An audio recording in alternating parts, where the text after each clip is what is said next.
Bueno, buenos días a todos. Vamos a dar inicio. Muchas gracias por conectarse, por estar aquí hoy en este webinar que continuamos realizando en nuestra serie de webinars con el grupo de cambio climático con el que trabajamos desde Red Clara. Hoy vamos a tener unos panelistas muy interesantes y con mucha experiencia en el tema, y vamos a tener la moderación por parte de Óscar Cárdenas, que es uno de los integrantes del grupo de colaboración en cambio climático desde Red Clara. Muchísimas gracias, Laura. Efectivamente, bienvenidos todos a esta serie de webinars organizado por la Red de Cooperación Latinoamericana en Redes Avanzadas, también conocida como Red Clara. Estos webinars están organizados por un grupo que tenemos tanto de investigadores como de académicos y que pertenecemos a diferentes países, todos ellos obviamente de Latinoamérica. Y bueno, a mí me gustaría comentarles que esta ocasión el tema es muy interesante. Trata sobre el impacto del cambio climático sobre los recursos hídricos. Y en este webinar vamos a tratar dos temas principales. El primero es cómo afecta el cambio climático a los recursos hídricos. Y el segundo tema es cambio global, ecosistemas de montaña y disponibilidad de agua. Ambos temas están o van a ser presentados por dos especialistas en el tema. Tenemos en este caso el doctor Luis Manuel Martínez Rivera. Él es mexicano, él es egresado de la carrera de agronomía con orientación en suelos e irrigación de la Escuela Superior de Agricultura Hermanos Escobar de la Universidad Autónoma de Chihuahua. Su maestría la desarrolló en la Universidad Autónoma Agraria Antonio Narro y con la especialidad en suelos. Y su doctorado lo culminó en el Colegio de Recursos Naturales de la Universidad Estatal de Utah en los Estados Unidos, con enfoque en manejo de ciencias. Es entonces un especialista en manejo integral de cuencas, que cuenta con más de 50 publicaciones en revistas nacionales e internacionales. Ha realizado proyectos de investigación internacional en países como Canadá, Estados Unidos, España, Italia, Suiza, Bolivia y Ecuador. Es profesor, investigador y docente de la maestría en Ciencias en Manejo de Recursos Naturales y del doctorado en Biosistemática, Ecología y Manejo de Recursos Naturales y Agrícolas de la Universidad de Guadalajara. Actualmente es coordinador del proyecto de manejo y conservación de los recursos naturales de la cuenca del río Ayuquila y es también coordinador general del doctorado que les acabo de mencionar. También es miembro del Sistema Nacional de Investigadores en México. Por parte de Ecuador nos acompaña el doctor Marcos Villasís. Él es hidrólogo con 20 años de experiencia en temas relacionados con el impacto de las variaciones del clima sobre la disponibilidad de agua en los ecosistemas de la región tropical. Es profesor de la Escuela Politécnica Nacional de Quito, en Ecuador, desde el 2010. Ha dirigido proyectos de investigación financiados por los gobiernos de Francia, Bélgica y Ecuador, en estrecha colaboración con actores clave en la gestión de los recursos hídricos, con el objeto de contribuir a la toma de decisiones basadas en evidencia científica. Pues como ven, tenemos a dos personas que conocen bastante bien del tema y que estoy seguro que nos darán una charla muy amena, muy interesante y sobre todo muy importante. Entonces, los dejo. Iniciáramos con el doctor Luis Manuel Martínez Rivera. Les comento a los ponentes, tenemos alrededor de 20 minutos cada quien para que nos presenten su charla y posteriormente entraríamos a una sesión de preguntas y respuestas. Bienvenidos a todas y todos. No olviden dejar sus preguntas en el chat, ahí vamos a estarlas leyendo para al final pues pasárselas a los ponentes y que ellos nos hagan el favor de responderlas. Gracias, bienvenidos.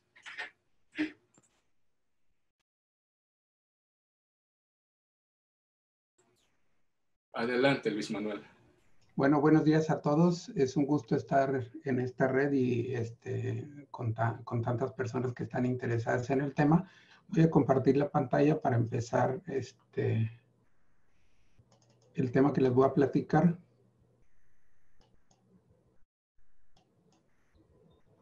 Bueno, vamos a hablarles sobre cómo afecta el cambio climático en los recursos hídricos. ¿Sí?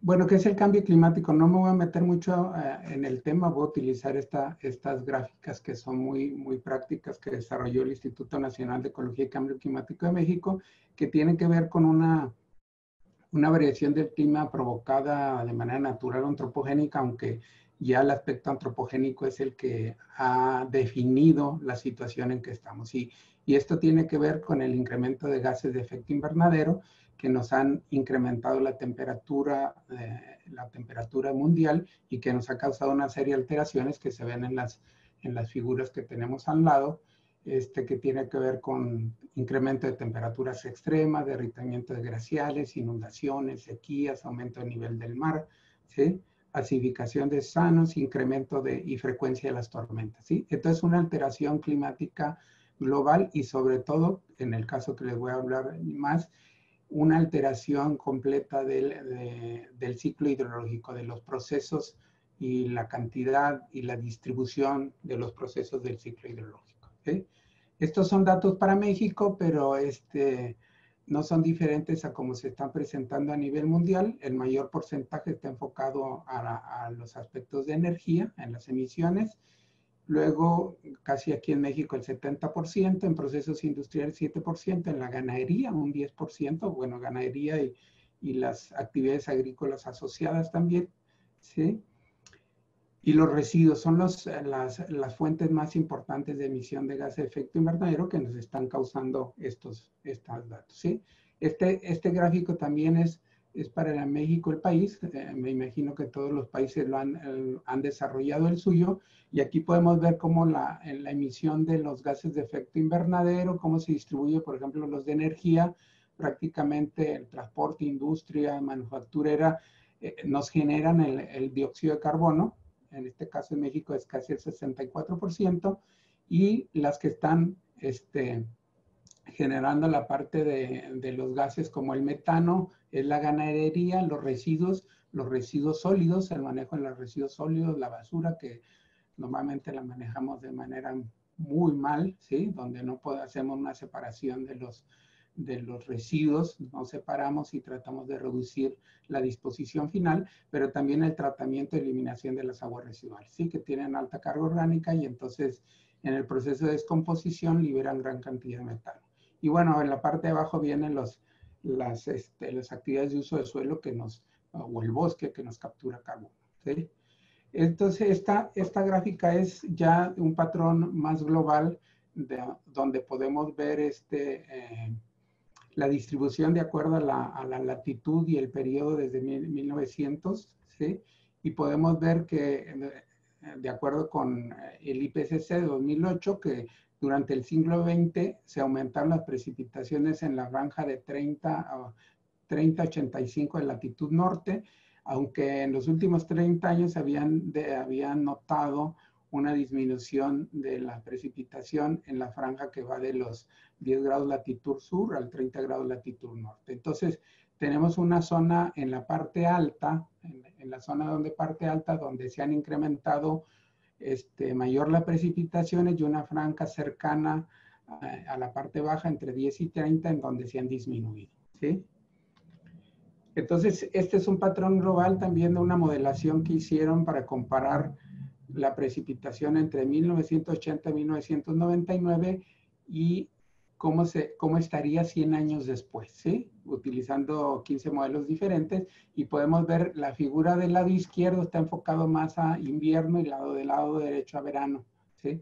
Entonces, los colores nos indican las porcentajes de diferencia que hay con respecto a lo que había entre el 80 y 99. Entonces vemos la zona, bueno, pensando en Latinoamérica, vemos nuestra zona, la zona afectada es todo México y el Caribe en disminución, y en incremento toda la parte de Sudamérica, ¿sí? Y acá en los veranos pues se ve más intenso. Si partimos del Ecuador y toda la configuración, por ejemplo, de los ciclones tropicales, pues esta es la zona de mayor intensidad.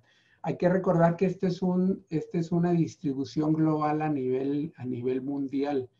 A nivel regional o local, lógicamente puede haber patrones diferentes. Por ejemplo, en países como México, que tiene un clima muy contrastante, en donde tenemos zonas que la precipitación ronda en 100 milímetros anuales hasta la parte sureste que puede llegar hasta 3,000 milímetros anuales. Entonces, el comportamiento en el país pues, también va a ser diferenciado, aunque hay un patrón global de que se va a incrementar mucho la precipitación y escurrimientos en las latitudes nortes y se va a disminuir en las latitudes más bajas, ¿sí?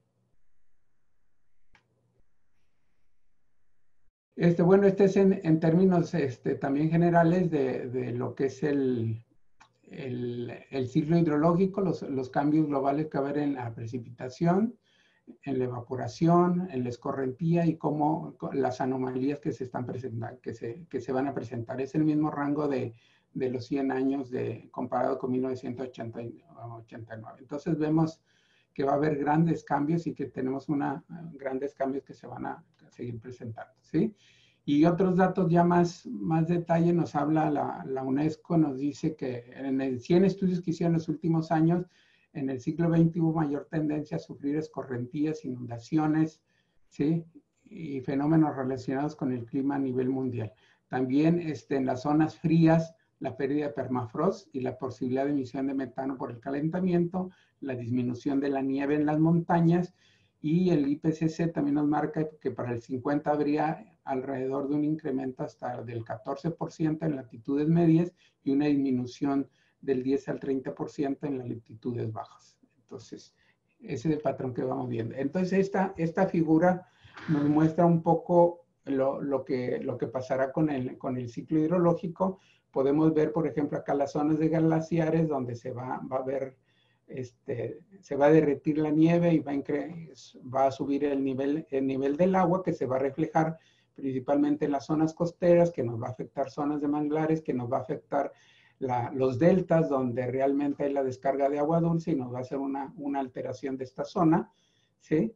Entonces, al subir el nivel del mar también nos puede afectar la intrusión salina en los acuíferos que están en las zonas costeras, nos puede favorecer la entrada de sal, nos va a restringir un poco el acceso y nos va a cambiar el patrón de descarga de los ríos en la zona costera, ¿sí?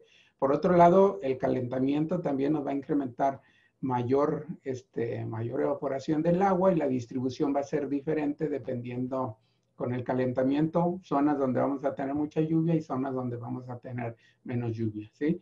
Y lógicamente va a afectar las zonas de montaña, donde ya no se va a acumular, sobre todo en zonas frías, no se va a acumular mucha nieve, que es la forma en la zona fría es la zona como se reserva o se capta el agua para irla liberando durante el verano, ¿sí? Aquí también algunos datos que marca también el IPCC, que nada más, por ejemplo, algunos ejemplos, casi todos están para las zonas frías, pero se ve, por ejemplo, que en escorrentía se está estimando entre 35 y 99 un incremento del 5% anual del caudal y que puede llegar hasta el 95 a 90%, ¿sí? Crecidas catastróficas se van a dar entre 0.5 a 1%. Esto ha sido estudiado para ríos árticos de Rusia. En sequías, una disminución del caudal del 29% entre este periodo para el sur de Canadá, ¿sí? La temperatura en los lagos que se ha incrementado de 0.1 a 1.5, ¿sí? En los últimos 40 años, y en lagos profundos de 0.2 a 0.7. ¿Sí? Y la química del agua, obviamente con estas alteraciones, hay cambio en la disminución de nutrientes, en los ciclos de nutrientes y en la misma ciclo de biogeoquímicos. Aquí al lado derecho vienen algunos datos para México para que veamos cómo lo han registrado. Nos está reportando, por ejemplo, el RON, nos dice que en el 2010 fue el año más lluvioso, fue el año más lluvioso para México en los últimos 70 años, pero luego en el siguiente año, en el 2011, nos lo pone como en los últimos 50 años tuvo zonas frías atípicas y también en el final de 2011 y 2012 sequías intensas de los últimos 70 años. Entonces aquí solamente vemos con dos reportes de dos citas como en un periodo bien corto, un año tuvimos de uno más lluvioso y un año o 2 años después tenemos uno de los años más secos, ¿sí? Entonces esas alteraciones son las que nos ha hecho estos cambios. ¿sí? Y bueno, los ejemplos de los impactos proyectados es que, por ejemplo, en el caso de la agricultura, pues vamos a tener que es muy probable daños a los cultivos, erosión, ¿sí? Anegamiento por el exceso de humedad en muchas partes, ¿sí? Cambios en la calidad del agua, agua superficial, subterránea. Puede haber contaminación de los suministros de agua por el lavado del exceso de agua, el lavado de nutrientes, el lavado de tóxicos, el lavado de todo lo que usamos, por ejemplo, en la actividad agrícola. En la salud humana, mayor riesgo por los episodios extremos, lesiones, enfermedades infecciosas. En el caso de que fuera sequía, en el caso de sequía, pues también vamos a tener degradación de suelos, impacto en los rendimientos de los cultivos. En recursos hídricos, mayor estrés hídrico que nos va a hacer una mayor competencia con todos los usuarios de agua, principalmente la agricultura, que es la que a nivel mundial consume el 80% del agua. Entonces va a haber una competencia muy fuerte de la producción de alimentos con el abastecimiento de agua para consumo humano, ¿sí? Y obviamente en términos de salud de agua, si tenemos menor disponibilidad de agua para consumo doméstico, se incrementan las enfermedades que están asociadas con el agua, ¿sí? Que tienen que ver con la higiene, que tiene que ver con un agua de buena calidad, y eso normalmente cuando hay escasez de agua de uso doméstico se incrementan las enfermedades de este tipo, ¿sí? Bueno, también va a ser la competencia crítica por el desarrollo económico y social, ¿sí? Principalmente en la industria y en la actividad de la generación de energía eléctrica. Y finalmente también el aumento de la actividad ciclónica que nos va a generar, en los últimos años se han visto, cuando van en la zona de México, un menor cantidad de años de eventos extremos que se están presentando. Entonces es algo que tenemos que tener en cuenta, ¿sí? Pero hay algo que yo también quiero resaltar más, y sobre todo los ambientes acuáticos, los ecosistemas acuáticos, lagunas costeras, lagos, ríos, en donde son muy vulnerables a los cambios climáticos, obviamente porque depende de la cantidad de agua y de la temperatura que se presente en términos de evaporación y su distribución estacional, ¿sí? O sea, su dinámica hidrológica está basada en cómo se comporta la distribución del agua a través del año, ¿sí?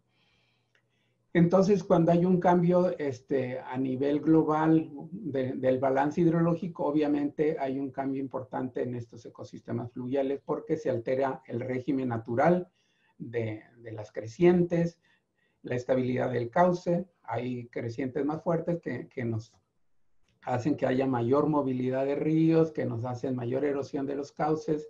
Hay cambios en la estructura del sustrato, ¿sí? Que nos cambia el tipo de sustrato que hay. Si es muy fuerte, arrastra mucho, nos deja gran cantidad de material grueso. Y bueno, eso nos afecta el hábitat para las especies de peces, ¿sí? El régimen térmico de los ríos también es un factor importante. Si hay una alteración se incrementa la temperatura del agua en estos ecosistemas, se afecta las condiciones fisiológicas de los peces, se afecta sus mecanismos de reproducción, de alimentación, su consumo de alimento, ¿sí? Y entonces este es un factor que tiene bastante impacto por el balance energético que tiene que ver con los peces, ¿sí? Y bueno, también si se incrementa la temperatura, se disminuye de manera natural, sin contar todavía la contaminación orgánica, la disponibilidad de oxígeno disuelto en el agua. O sea, mayor temperatura, menor oxígeno disponible en el agua. Entonces, esto ya tiene un impacto de por sí sobre los ecosistemas acuáticos. Y bueno, también se ven afectados, tenemos unos sistemas ya acuáticos que están con sumamente alta presión por incremento de las zonas urbanas que están demandando más agua y extrayéndola de cuencas mucho más lejanas de las grandes urbes. Una creación de la actividad agrícola, también con un gran consumo y un gran desperdicio de agua, la generación de energía eléctrica, que queremos energías más limpias, pero que también generan gran cantidad de energía, gran cantidad de agua, y también tiene un impacto muy fuerte sobre los ecosistemas acuáticos, ¿sí? Entonces los ecosistemas continentales se van a ver modificados en corto plazo, no es algo que cambie porque dependen mucho del comportamiento de los en pocos años podemos ver que un lago se puede ir desecando o puede ir incrementando. Entonces, tiene una dependencia del ciclo anual muy importante. Entonces, cualquier alteración a largo plazo nos va a hacer que en el corto plazo también se vaya disminuyendo, ¿sí? Y bueno, los sistemas más afectados son lagos, lagunas, ríos y sobre todo los de montaña y los que están dependientes también de las aguas subterráneas. Entonces, con la disminución del caudal en unas zonas, porque llueve menos, y el calentamiento nos va a hacer también que, por ejemplo, la ictiofauna se movilice, se vaya moviendo de los que son de zonas frías hacia partes más altas y los demás calientes se vayan desplazando de sobre todo las especies que tienen actividades migratorias, ¿sí? Como el salmón. Y otra especie es que también esta situación de los cambios en temperatura, en caudal, en calidad, hace que las especies exóticas sean más exitosas y empiecen a dominar y empiecen a invadir los espacios de las especies nativas y restrinjan el desarrollo de las mismas, ¿sí? Entonces, las especies exóticas tienen alta habilidad para adaptarse a los diferentes escenarios climáticos y entonces van a ir dominando el ambiente que las nativas les cuesta un poco más, ¿sí? En el caso de las aguas subterráneas, pues bueno, las aguas subterráneas es nuestra mayor reserva de agua que tenemos en el mundo, de agua dulce. Es importante, casi el mayor abastecimiento de agua para uso doméstico y de consumo de agua potable proviene de aguas subterráneas, aunque también se usa para regadío e industria, pero casi la mayor parte es para aguas subterráneas en buen porcentaje. Y cualquier variación que se haga en la temperatura y precipitación en el ciclo hidrológico, pues nos va a aumentar la recarga por un lado y la descarga en las zonas bajas para los niveles del freático. Aquí tenemos un efecto en la figura del lado izquierdo, como la parte un poquito más gris, más clara, cuando se incrementa la lluvia, y en la parte gris oscura, cuando se incrementan las sequías. Entonces, con lluvias más intensas, vamos a tener una saturación más rápida del suelo y eso nos va a generar un incremento de escorrentía, o sea, se satura rápidamente el suelo y la mayor parte del agua que llueve escurre. Y limita la infiltración que se va en la percolación a las zonas de recarga de aguas profundas. Y si eso también, si estos patrones también nos afectan o se quita la vegetación natural, los bosques, pues nos va a cambiar más la dinámica de la precipitación y escorrentía. Y en el caso de las sequías, pues nos va a generar encostramiento del suelo y suelos hidrofóbicos que a la vez se convierten en una limitante para la infiltración, ¿sí? Los suelos hidrofóbicos generan repelencia al agua y bueno, también esto al final nos va a disminuir la recarga de aguas subterráneas, ¿sí? Y bueno, tiene que ver con en la zona, bueno, esto se va a ver más reflejado en las zonas áridas, ¿sí? Y semiáridas. Y bueno, también nos cambia la composición química. Por un lado, una lluvia muy intensa, el agua que logra infiltrar nos va a arrastrar también sales, nos va a arrastrar pesticidas, nos va a arrastrar cualquier tipo de sustancia que nosotros utilizamos, por ejemplo, en la agricultura, se nos va a desplazar se nos puede desplazar hacia los acuíferos y en las zonas costeras, obviamente, lo que les comentaba hace rato, el incremento de nivel y esa zona nos va a incrementar la intrusión salina, ¿sí? Aquí tenemos, en el caso de las aguas subterráneas es una dinámica un poco más compleja porque no se ve tan reflejada tan rápido como en las aguas superficiales. En el esquema aquí de Ponce de 2016 podemos ver, esto es un gráfico de cómo los tipos de acuíferos que tenemos y normalmente el efecto más rápido se ve en el acuífero libre, en donde el agua entra a las zonas, rebasa la zona saturada y se vincula y escurre hacia la zona de descarga en las zonas bajas o el río, pero luego tenemos otros acuíferos que se encuentran confinados o que tenemos en zonas muy profundas con aguas fósiles, que nosotros estamos rompiendo estas capas y llegando hasta estas zonas. Obviamente, si tenemos una alteración de la recarga, pues vamos a ir afectando estas zonas que están aisladas y se encuentran confinadas y que aparte tienen un proceso de recarga que les puede tomar siglos o milenios por la profundidad y los estratos impermeables que se encuentran en ellos, ¿sí? En las imágenes del lado derecho es una publicación desde 2015 del oeste de los Estados Unidos, donde están viendo cómo se cambiaría el patrón de recarga en una cuenca ya que son áridas, en donde están viendo que hay más o menos la recarga que tiene que ver con la actividad agrícola, la recarga focalizada que tiene que ver lo que va sobre el cauce, la recarga difusa que se da en toda la cuenca por una recarga directa y la recarga que viene por las montañas, ¿sí? Tomando en cuenta lo que decíamos acá del movimiento del agua en acuíferos libres o confinados. Entonces, en la parte de arriba muestra cómo se presenta de manera actual y cómo esperan en el futuro, en donde probablemente se va a incrementar más el uso del agua para la actividad agrícola, puede que haya más recarga, va a estar focalizada si hay incrementos de lluvia, puede estar más focalizada la recarga, la difusa no es muy seguro, dependiendo del comportamiento se va a disminuir, pero la de la montaña es la que se va a ver mucho más afectada, porque sobre todo en zonas semiáridas del oeste de Estados Unidos, parte del almacenamiento es como nieve en las partes altas y se va liberando poco a poco durante la primavera y el verano. Entonces va a haber un impacto en la recarga que viene de la parte más importante de recarga, que es la zona de montaña, va a haber un impacto en la recarga del acuífero. Bueno, y en estrategias de mitigación, bueno, les puse esta gráfica nada más para diferenciar un poquito la mitigación. La mitigación es lo que se hace a nivel mundial a la escala para disminuir los gases de efecto invernadero y que se llega a los acuerdos en los países, como el Acuerdo de París, y la adaptación es lo que tenemos que hacer más a escala local, cómo nos preparamos para esos cambios, para atender esos cambios, ¿sí? Entonces, vuelvo a la gráfica que puse inicialmente porque, bueno, una de las principales acciones que tenemos que hacer es reducir las emisiones de gases de efecto invernadero, obviamente, pero hay otras alternativas que quiero enfocar más y tienen que ver con el uso de la infraestructura natural, cómo utilizamos la naturaleza para revertir o reducir el impacto que tenga el cambio climático, ¿sí?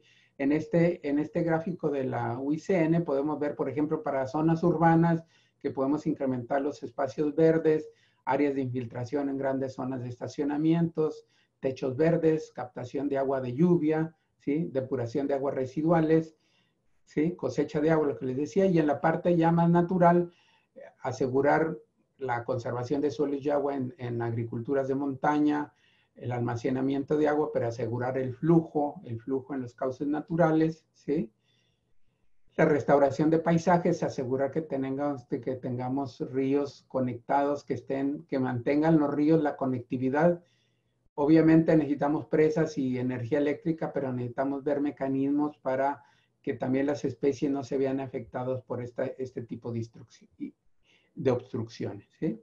Entonces también en este gráfico de UICN trata de comparar lo que sería una combinación. No podemos evitar tener la infraestructura hidráulica gris, que le menciona así la UICN, pero sí podemos tener una combinación de ambas, que es el lado izquierdo, en donde tengamos que buscar estabilidad de suelos de ladera, conservación de suelos, control de la contaminación, almacenamiento de agua, asociado con generación de energía eléctrica, con tratamiento y purificación, pero tener un ambiente integrado de la infraestructura que tengamos que hacer para generación de energía eléctrica o agua o para movilizar agua, pero que esté en acorde con la situación natural que se lleva en la cuenca, ¿sí? Entonces, la idea es que basemos la previsión contra el cambio climático basado en la infraestructura natural, ¿sí? Entonces, que las soluciones que hagamos a nivel local estén basadas más en el manejo de los ecosistemas, como en el caso aquí en la parte de abajo, mantener suficiente vegetación porque son los reservorios de carbono, la protección de los corredores riparios porque nos ayudan a mantener una temperatura, por ejemplo, más fría, que no se caliente tanto el agua de los ríos, que no nos disminuya, en cambio, las actividades fisiológicas de los peces, que no nos disminuya el oxígeno disuelto.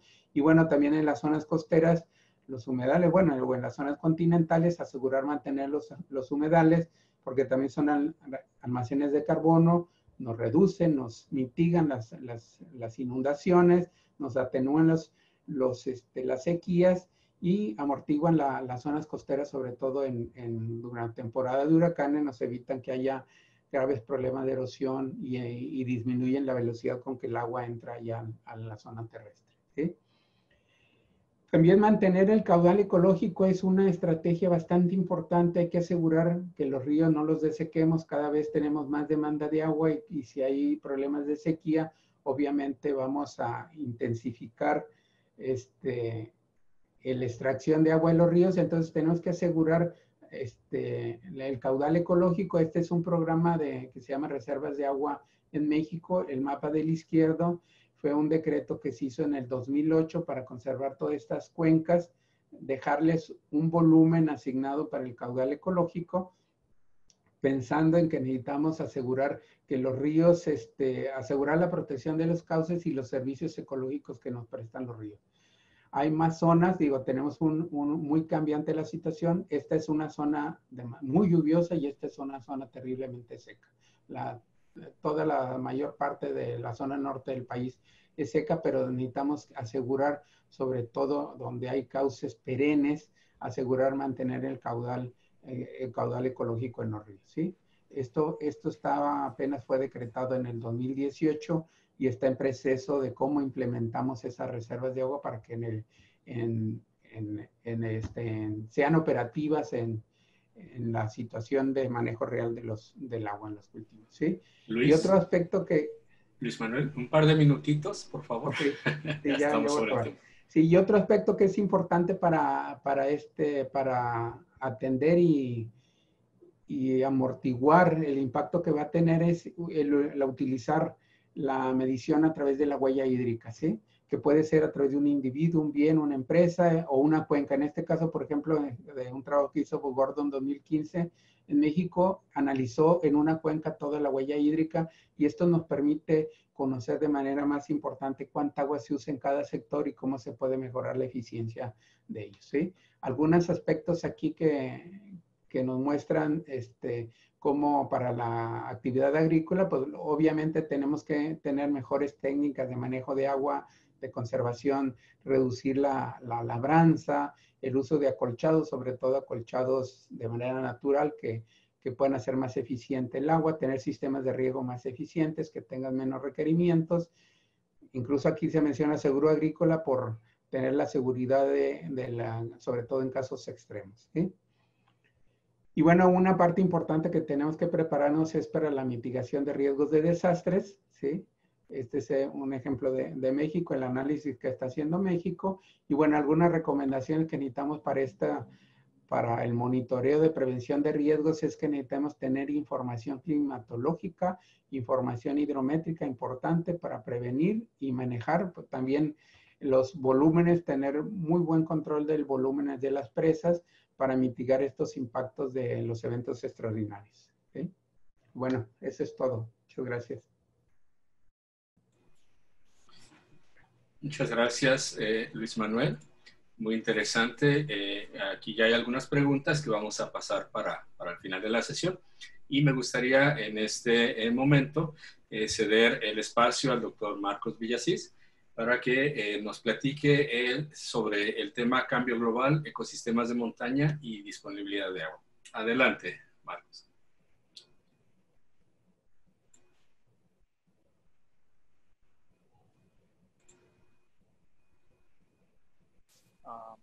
¿Permiten mi pantalla? Sí, ya la vemos, Marcos. Okay, perfecto. Bueno, muy buenos días con todos. Muchas gracias por darme este espacio para contar nuestras experiencias acá en Ecuador. Marcos, te escuchamos muy bajito. Ok. Yo soy profesor en la Escuela Politécnica Nacional de una escuela de ingeniería. Yo soy ingeniero civil y me especialicé en en hidrología, hidrogeología y también en este caso en temas de recursos hídricos en general.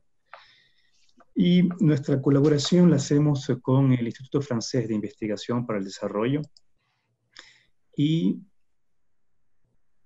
en específico tenemos montado actualmente un laboratorio que se llama GRETAITS, que quiere decir glaciares y recursos hídricos en los Andes tropicales, indicadores de cambios ambientales. Entonces trabajamos principalmente en este tipo de ambiente. Si ustedes ven, aquí estamos en un sitio que al fondo se ve una montaña que se llama el Cotopaxi, que es un volcán activo, que tiene un casquete de hielo. Esta foto es tomada desde el volcán Antizana, que también es otro volcán que tiene un casquete de hielo. Y lo que vemos entre la Antizana y el Cotopaxi es una especie de, si ustedes quieren, una planicie elevada con colinas y valles, en donde se encuentra un ecosistema endémico, que es del ecosistema que nosotros extraemos el agua, ¿no? Entonces, hemos trabajado en este tipo de ecosistema, pero no solamente en Ecuador, sino que también en Colombia, en Perú y en Bolivia, ¿no? Y también no solamente los glaciares, sino que en los ecosistemas asociados, ya sea puna o jalca. Entonces, lo que voy a presentar el día de hoy, como teníamos solamente 20 minutos, que es bastante restringido el espacio, si ustedes quieren, y quería hacer un ejemplo, digamos, concreto, es decir, desde la detección del problema hasta una propuesta de solución, si ustedes quieren, cuantitativa en términos de impacto del cambio climático y del cambio global. Es así como nos habíamos puesto de acuerdo con los organizadores para presentar este tema. Entonces, ¿cómo está organizada la presentación? Voy a hablar sobre los objetivos, o sea, quiénes somos y qué hacemos y qué objetivos tenemos. Voy a presentar la metodología, vamos a discutir unos resultados brevemente y también remarcar algunos puntos que quisiéramos hacer pasar como mensaje, ¿sí? Entonces, lo que ven aquí es un esquema, ¿sí? de cómo responder en temas de adaptación al cambio climático, ¿no? Entonces, y adaptación al cambio climático para temas de conservación y restauración, para consumo humano, para agricultura o para generación de energía, ¿sí? Cómo aprovechar el agua para esos fines y cómo adaptarse a esto. Entonces, hacemos mucho trabajo nosotros de observación, es decir, caracterizamos los sitios, nuestros ecosistemas, porque no conocemos bien cómo funcionan, entonces queremos comprender cómo funcionan para después plantear ecuaciones y esas ecuaciones plantear modelos hidrológicos, en este caso, que es lo que hacemos, que somos hidrólogos. Pero también trabajamos con gente que trabaja con imágenes satelitales, con información proveniente de satélites, ya sea de precipitación o de otras variables, y también con gente que viene de los institutos geofísicos, ¿sí? Para conocer la estructura geológica de los sitios en los que trabajamos por el tema de las aguas subterráneas e interacción de lo que pasa en la superficie con las aguas subterráneas. También trabajamos con climatólogos, ¿sí? Ellos nos ayudan a adaptar o a utilizar, sacar provecho de las herramientas, ya sea de modelación atmosférica, que nos dicen cómo es el clima y cómo va a ser el clima futuro. Y hay que chequearlos con los datos en el suelo, ¿no? Esos datos entran a los modelos, hay diferentes modelos o herramientas con diferentes fines y con diferentes nivel de complejidad, dependiendo del fin al que se le quiera, para el cual se quiera aplicar la herramienta.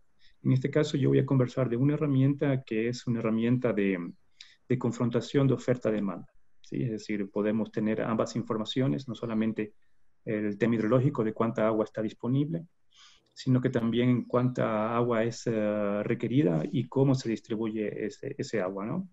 Entonces ahí se pueden, como vamos a ver más adelante, se pueden representar algunos sistemas complejos en los que tomamos en cuenta no solamente ya el cambio climático, sino también los aspectos de cambio global, es decir, crecimiento de población, cambio de uso de suelo, entre otros, ¿no? Y también nuestro sistema, como es una representación simplificada de la realidad, no es exhaustivo. Es decir, por ejemplo, nosotros trabajamos con el tema de cantidad de agua, pero no estamos trabajando en el tema de calidad de agua, que si bien sabemos que es importante y se puede hacer, pero nosotros no hemos entrado en ese tema, ¿no? Entonces, una vez que tenemos esos modelos, chequeamos cómo funcionan, es decir, chequeamos sus incertidumbres, cada uno de sus componentes, para tener una idea clara de cómo afecta el clima, cómo afecta el crecimiento de la población, cómo afecta las otras demandas en términos de riego y cómo se podrían representar esos posibles conflictos entre un uso de agua y otro uso de agua. Sí, es decir, también se consideran aspectos socioeconómicos, ¿no? Esto de ahí nos permite hacer un análisis de riesgo, es información sobre si hay más riesgo en un sitio o menos riesgo en otro sitio. Es información que va en este caso, a los actores del uso del agua, que en este caso son instituciones con las que colaboramos, que hacen la gestión directa del agua, o sea, ya no somos nosotros, colaboramos con ellos nos dicen qué necesitan y nosotros intentamos responder a sus inquietudes.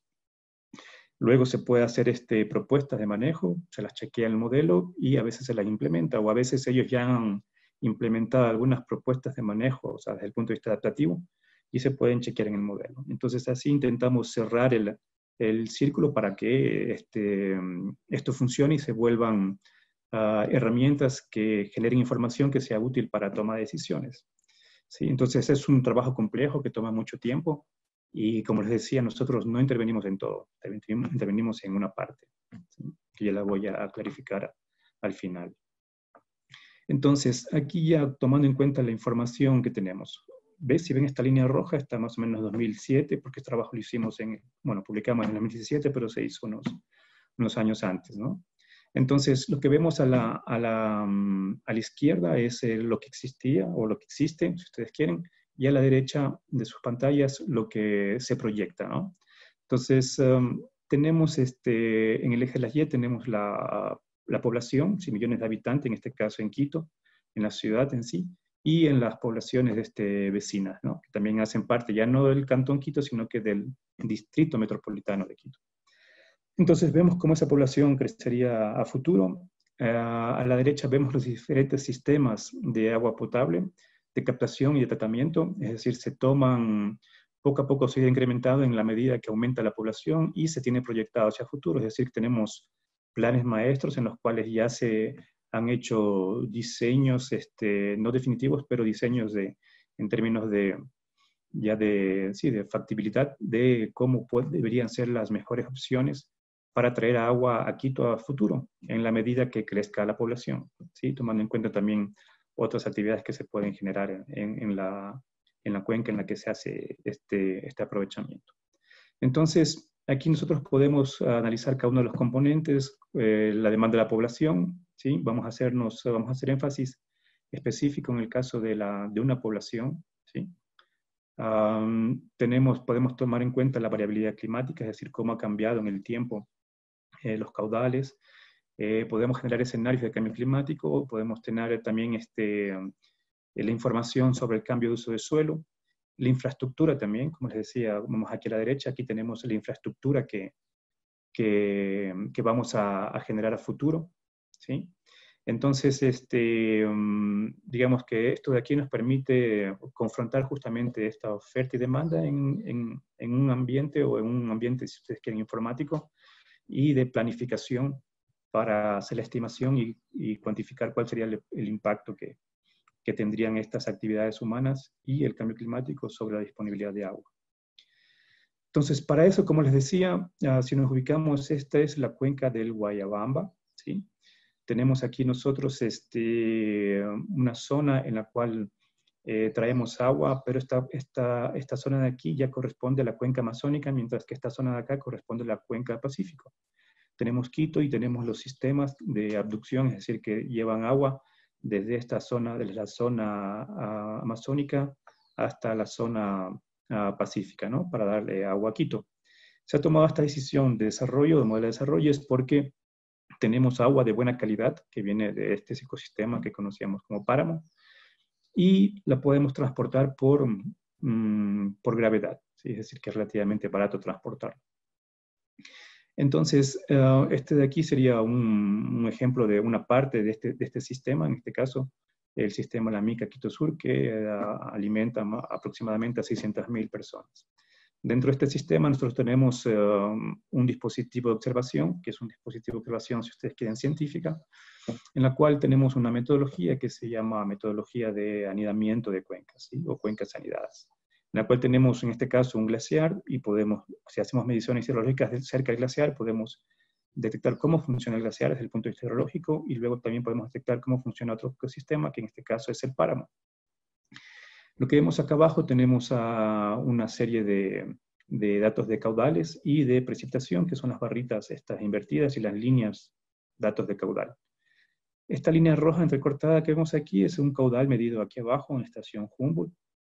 La línea gris es un caudal que medimos aquí cerca del glaciar. Si ustedes ven, la línea gris se parece a la línea roja entrecortada porque existe una superposición de los caudales, es decir, que aquí funciona una especie de canal natural que se va a sumar a lo que pasa en la otra parte de la cuenca. Cuando no hay lluvias, el glaciar está descubierto, es decir, el hielo está descubierto y se derrite y vemos la crecida glacial. Luego, cuando ya vemos que llueve o precipita en la cuenca, en la parte baja es lluvia y en la parte alta es nieve. Entonces, en la parte alta el hielo está cubierto, ¿sí? Y entonces ya no se produce glaciar, como se ve en la derretimiento glaciar, como se produce como se ve en la línea gris. Entonces se ve una crecida que ya más bien es, o crecidas que son de origen pluvial. Eso sumado al escurrimiento subsuperficial, que es un almacenamiento ya sea en el suelo o el agua del glaciar o de la lluvia que se infiltró y que después está resurgiendo, ¿sí? Entonces, tenemos este tipo de sistema complejo que con este tipo de mediciones podemos, digamos, identificar cada uno de los componentes y cómo funcionan, y hacer mediciones bastante específicas en cada uno de los sitios para poder comprender cómo funcionan. Después ya veremos que esta información nos sirve, por ejemplo, como les había dicho antes, para concebir ecuaciones, es decir, representar esto matemáticamente y hacer modelos numéricos, ¿no? Y poder generar escenarios. Entonces, así hemos trabajado en este caso con los glaciares, pero también estamos trabajando ahora con el páramo, con diferentes vegetaciones en el marco de otros proyectos. Es decir, que se siguen haciendo cada vez más cosas para comprender mejor cómo funcionan estos ecosistemas, que no han sido descritos digamos, en la literatura, porque no ha habido el desarrollo de la investigación necesaria en nuestros países, ¿no? Acá tenemos dos ejemplos, en este caso, sobre esa cuenca grande que vimos antes. Tenemos una cuenca chiquita y una cuenca intermediaria, ¿sí? Lo que tenemos arriba, en estas fechas, tenemos una idea de la variación de los cultivos, de los pastizales, del bosque y del ecosistema páramo. Mientras que unos usos, si ustedes quieren, aumentan como cultivo o pastizales, que son para desarrollo ganadero, otros ecosistemas disminuyen, como es el páramo. Y bueno, también los bosques y el uso de la impermeabilización a través del uso urbano, ¿no? Desarrollo urbano. En otros sitios, bueno, digamos en una cuenca más grande, tenemos que también se dan ese tipo de cambios y así podemos cuantificarlos y esa información puede ser incluida en el modelo y de manera que se la representa en el tiempo, ¿sí? Tenemos no solamente que cambie el clima, sino que también cambia el uso del suelo en el modelo y también la infraestructura y ya sea alguna información que se necesita para tener un sistema dinámico, como ha sido en la realidad con influencia antrópica, ¿no? Abajo tenemos igual dos ejemplos para esas mismas zonas. Tenemos la precipitación y tenemos los caudales. Como ustedes ven, los caudales no siempre están presentes y es difícil trabajar con series continuas de caudales en esta zona. Entonces tenemos que, digamos, levantar la información de forma muy detallada, hacer los análisis más, digamos, de homogeneización y regionalización de los datos meteorológicos para tener una idea de cómo son los regímenes climáticos en términos de precipitación, temperatura, humedad relativa, leofanía, es decir, radiación solar y velocidad del viento, ¿no? Y entonces también cómo son los caudales en el tiempo. Igual tenemos que trabajar con estas limitaciones y así buscar cuándo se puede calibrar, cuándo el sistema estuvo funcionando de una forma u otra forma, ¿sí? Y entonces, cuando tenemos eso de ahí, vamos completando con otras informaciones, como en este caso, como les decía, si nos ubicamos en Quito, ¿sí? Y en este sitio tenemos algunos sitios en los que podemos medir, si ustedes quieren, caudales con diferentes momentos en el tiempo y con series más o menos continuas. También tenemos información sobre el uso del suelo, sobre este sistema complejo y cómo ha variado en el tiempo. Eso también se mete en el modelo. Esta información de los caudales nos sirve para chequear cómo funciona el modelo, ¿no? Luego tenemos información sobre los sistemas de riego, ¿no? Si ustedes ven estas especies de telarañas que se ven aquí, ¿sí? Son, nosotros llamamos eso acequias, son canales de riego pequeñitos que son captaciones y que llevan y distribuyen el agua a estos perímetros de riego, que algunos son digamos, privados, otros son públicos, tienen un funcionamiento así complejo, si ustedes quieren.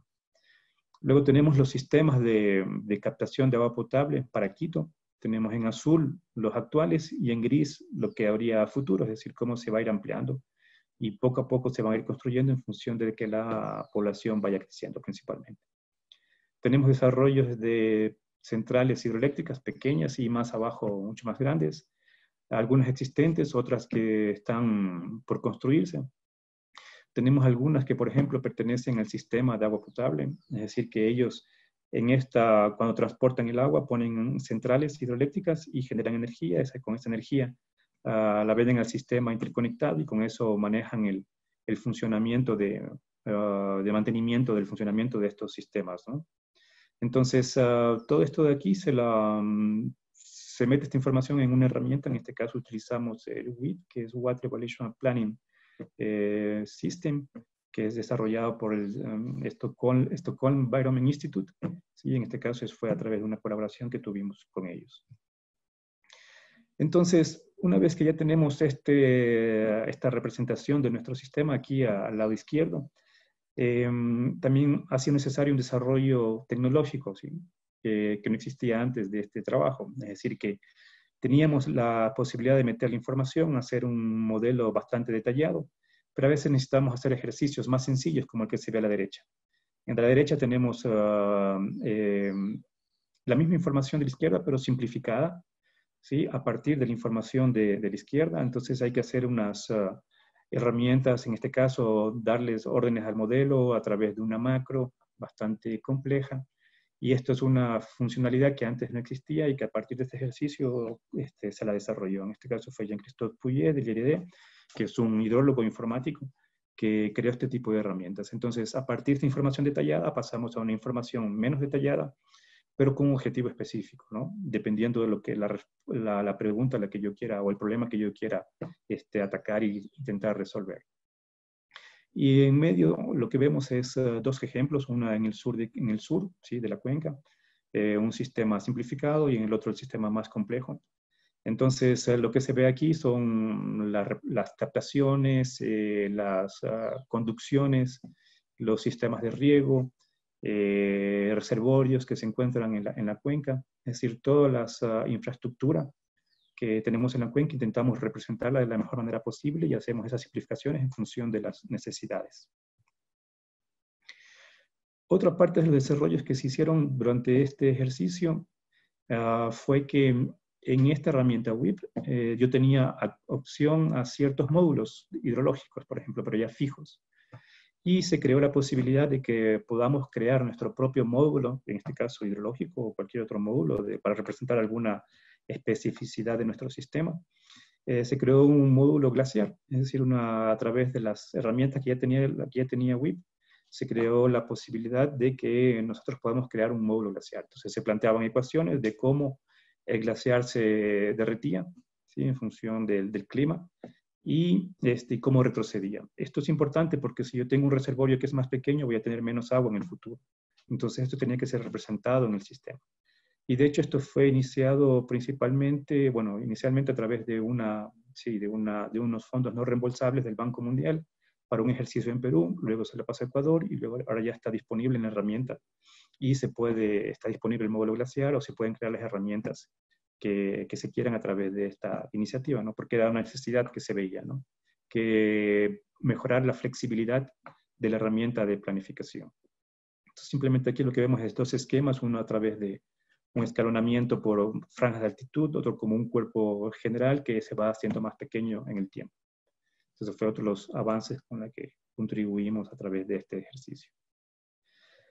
Acá lo que vemos es en esta cuenca chiquita que les había mostrado al sur de Ecuador, ¿sí? Al sur de la cuenca. Vemos la línea, en este caso la línea roja, la línea azul, que serían las observaciones, es decir, el caudal en esta cuenca.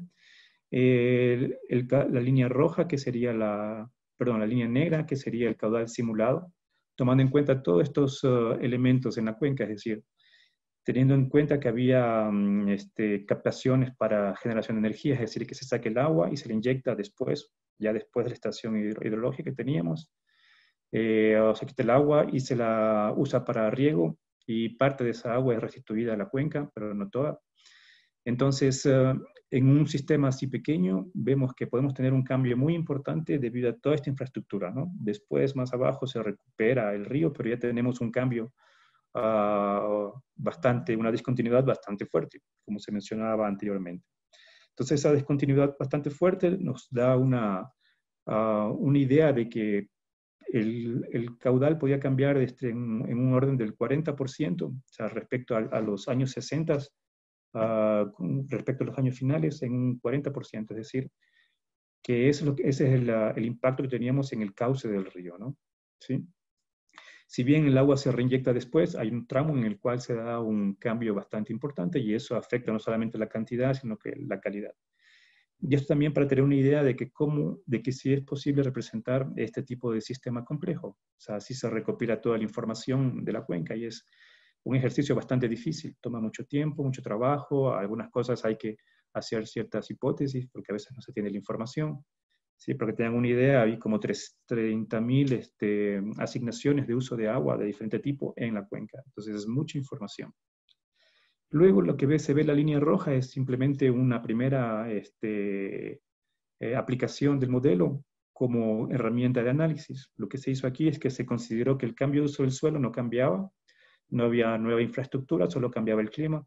Eso para tener una idea de la influencia del clima en el tiempo. Es decir, de una época lluviosa que se dio en los 60, 70 hasta una época más seca que fue entre los 80 y 90, ¿no? Entonces hay una disminución del caudal promedio en el 6%.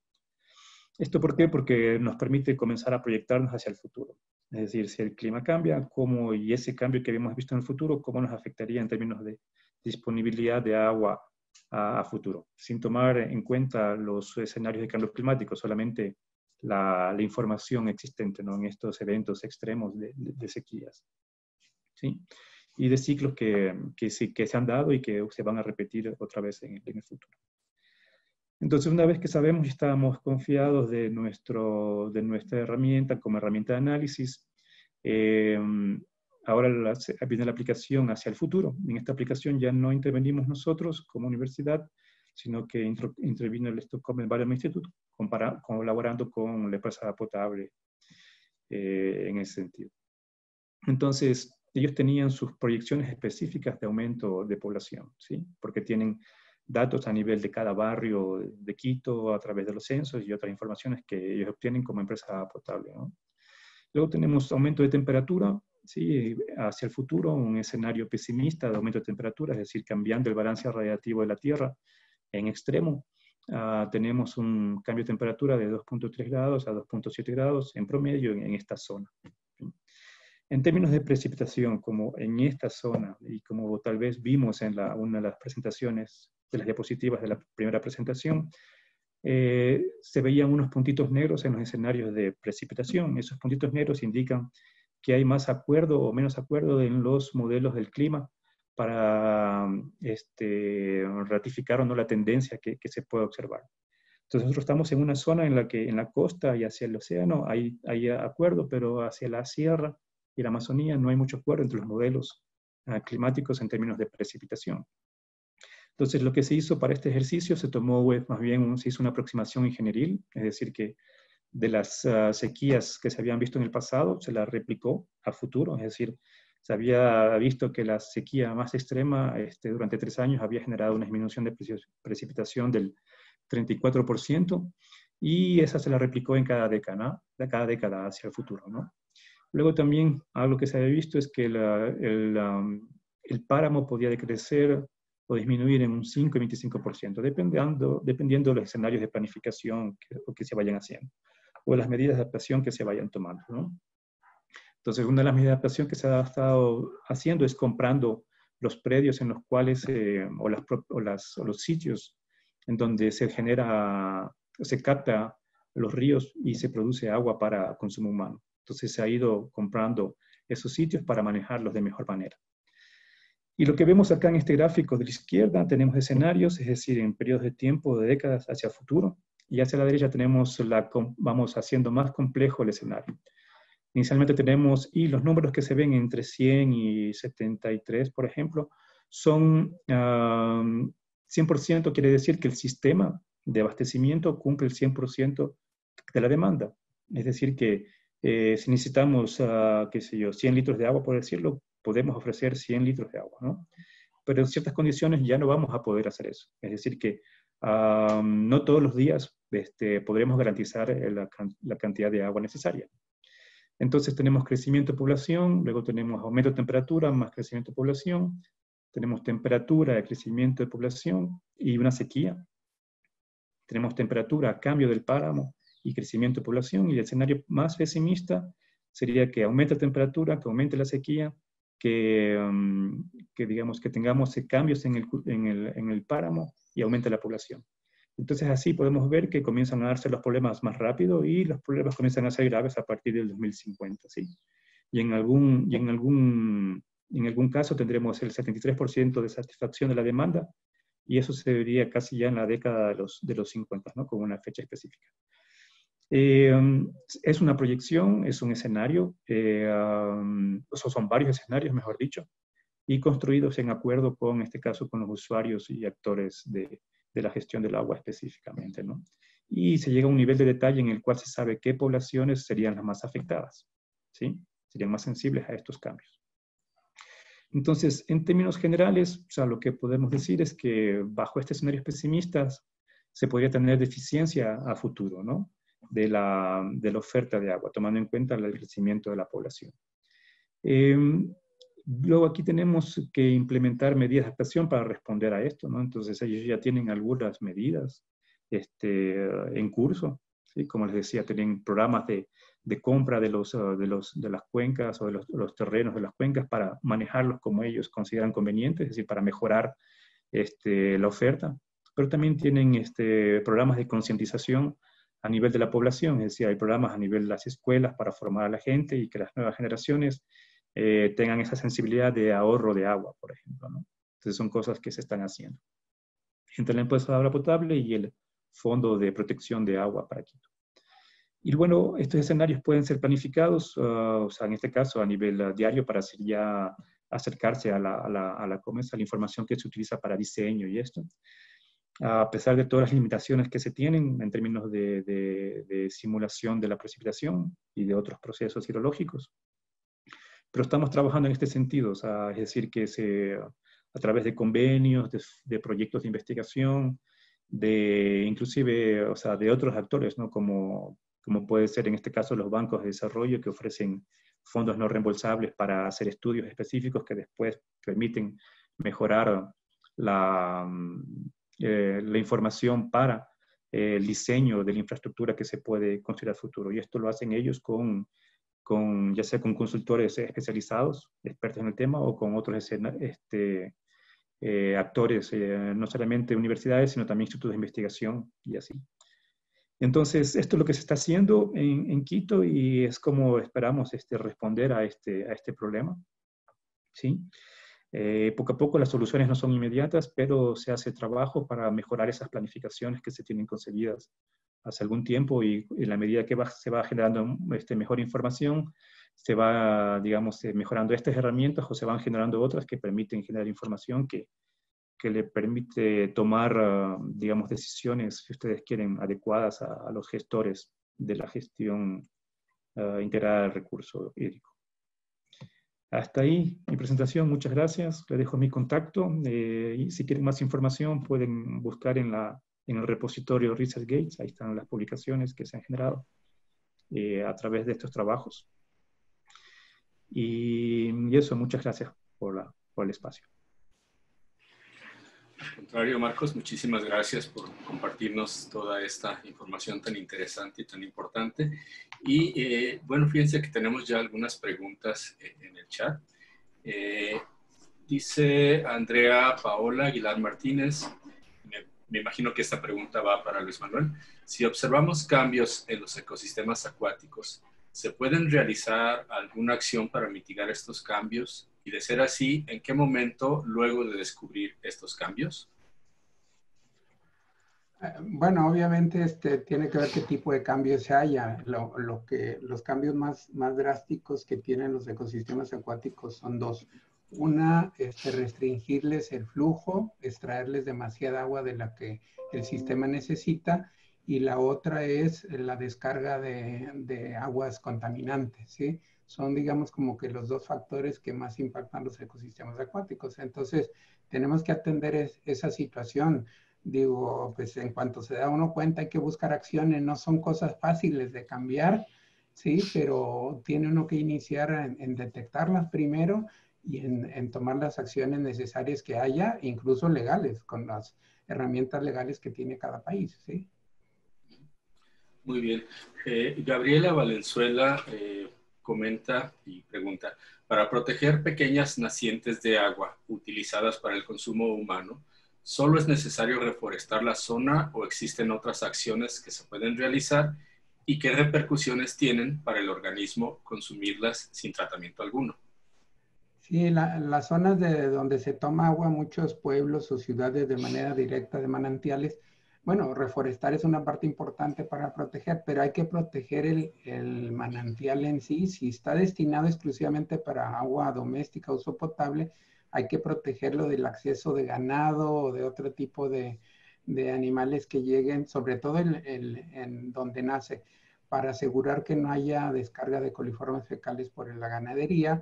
Y obviamente, aunque parece que es un agua natural, en el proceso de transporte se puede contaminar, principalmente normalmente son con bacterias fecales. Hay que asegurar que cuando llegue a la zona de almacenamiento y disposición para la población, se muestre el agua y se asegure que tenga la calidad suficiente. Si no se va a meter a una planta potabilizadora, cuando menos asegurar que hay aplicación de cloro para asegurar que no se puedan desarrollar las bacterias patógenas.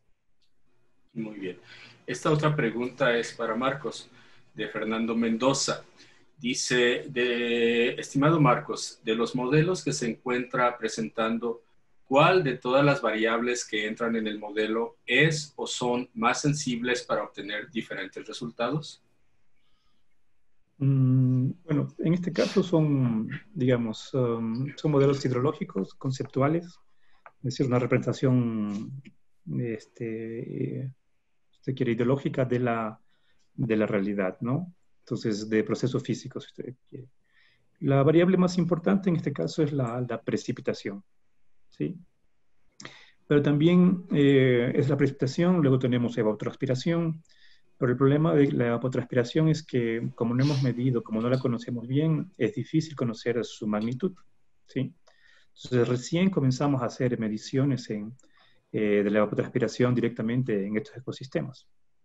Entonces ahora ya comenzamos a ver que es más importante de lo que habíamos pensado antes, ¿sí? Entonces, si vemos que esa importancia es esa importancia relativa cada vez es más grande, tenemos que también utilizar información que nos permita cuantificarla adecuadamente, ¿no? Es decir, calibrar modelos de otro tipo empíricos, porque nuestro sistema, con esta información podríamos darnos cuenta que hay que tomar en cuenta, si somos menos sensibles, es decir, que es menos variable el caudal respecto a la evapotranspiración, por ejemplo, ahora sabemos que su magnitud es más importante y hay que tomarla en cuenta, ¿sí? Entonces, no los extremos, digamos, el modelo no va a representar los extremos máximos y mínimos en función de la evapotranspiración, porque no funciona así, sino que lo que va a representar esos extremos en función de la precipitación. Pero en términos de magnitud, cada vez es más importante porque ahora ya se la mide mejor esa variable, ¿sí? Luego, después, si yo represento mi sistema con la influencia antrópica, debo tomar en cuenta toda esta infraestructura que tengo en el sistema, porque yo puedo cometer muchos errores en este tipo de sistemas. O sea, no es un sistema natural. Entonces, ganan importancia la infraestructura, es decir, las captaciones, por ejemplo, el tema de que si el agua es reinyectada directamente o después es usada para otro uso, ¿sí? Entonces, todas estas cosas son relevantes cuando estoy en un sistema con una influencia antrópica muy grande. Si yo estoy en un sistema natural, esto de aquí pierde relevancia, pero en la realidad, en una cuenca del Valle Interandino como esta, es así. Si me voy a una cuenca de la Amazonía, ahí tengo menos influencia antrópica. Entonces, digamos que va a depender mucho de la realidad de mi sistema y de cómo yo tenga que representarlo adecuadamente para acercarme de manera más fidedigna, si usted quiere, a la complejidad de mi sistema. Sí, y yo tengo una pregunta. Ahorita ya no hay más preguntas en el chat, pero yo me quedé con una duda precisamente sobre el modelo. Todos esos datos que nos presentas, si el modelo, digamos, es bien empírico y estás utilizando muchísimos datos, ¿esos datos son fáciles de conseguir? ¿Están disponibles para su libre acceso? ¿O es complicado obtenerlos para poder trabajar con ellos? O sea, difícil conseguirlos no es, en Ecuador al menos, o sea, siempre y cuando sea para una aplicación, académica, ¿sí? De investigación. Entonces, si es para una consultoría, yo tengo que pagarlos, pero si es para academia, yo los pido y me los dan. Ahora, cuando me dan los datos, yo tengo que hacer los análisis de calidad de los datos. Entonces, ese trabajo toma mucho tiempo. O sea, homogeneizar, chequear que no hay errores y todo esto toma tiempo. De ahí la información, por ejemplo, del uso del agua, es decir, de los sitios de captación y todo esto está disponible. Pero otra vez, yo puedo pedir esos datos y tengo que pulir esa base de datos. Es decir, tengo que chequear que no hay errores. A veces hay que tener en cuenta que son datos algunas veces puntuales, es decir, no son datos continuos en el tiempo, y hay que trabajar con eso. Hay información que, por ejemplo, hay centrales hidroeléctricas, ¿no? Que son privadas, ¿sí? Entonces, ahí ya no sé cómo funciona. O sea, yo sé que sale una cierta cantidad de agua, sé que la atribución es tal, pero no sé cómo se la maneja en el tiempo. Igual para los sistemas de riego. Entonces, tengo que hacer trabajo de campo para ir a ver si estos sistemas, lo que se les otorgó, lo están usando, ¿sí? Para chequear, hacer un análisis aleatorio, poner una muestra para verificar esa información. Luego también otra cosa que puede pasar es que en el tiempo como queremos representar eso nosotros, ¿no? Queremos representar la dinámica del sistema. Hay sistemas de riego que, si bien el área no ha cambiado, pero ha cambiado la forma en la cual se utiliza, ¿sí? Entonces hay que tener una idea de cómo cambió. Es decir, si yo pasé, qué sé yo, de pastizal a maíz o de maíz a pastizal o no sé, ¿sí? Esas cosas hay que chequear para ir actualizando la información.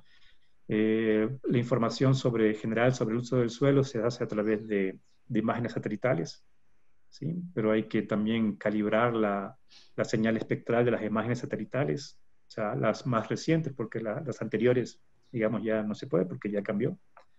Pero entonces hay que hacer ese tipo de análisis para estar más confiado sobre la información, digamos, dura que hay en el modelo. De ahí, si bien tiene un sentido minimalista, simplificado, digamos que los procesos, la conceptualización es a base física, ¿no? Es decir, lo que pasa a través de reservorios y esto, ¿no? No es un modelo a 100% base física, pero es conceptualizado a base física. Si no es 100% empírico, si tú quieres, ¿no? Y eso, entonces sí toma tiempo, o sea, es un trabajo, qué sé yo, de 5 años para completar todas las herramientas y construir la herramienta. Y después, una vez que se tiene esto, ya se pueden hacer las aplicaciones, se puede mejorar la herramienta y así. O se puede usar la misma información con otras herramientas, ¿no? Porque pueden haber otras herramientas más performantes o que tengan otras formas de representar los resultados, ¿no? Sí. Muy bien, muchísimas gracias. Y bueno, ya por razones de tiempo vamos a dar paso solamente a una pregunta más de Ana Ochoa Sánchez para el doctor Villasís. Dice, ¿por qué no se usaron los datos de downscaling de escenarios de cambio climático del Ministerio del Ambiente de Ecuador. ¿Sabe algo sobre esas salidas del modelo WRF, de cómo está funcionando, o hay mucha incertidumbre? Ya. Bueno, este trabajo fue publicado en el 2017, pero fue realizado entre el 2000, más o menos entre el 2010 y 2015, ¿no? Entonces, esas salidas a las que hacen referencia no existían todavía.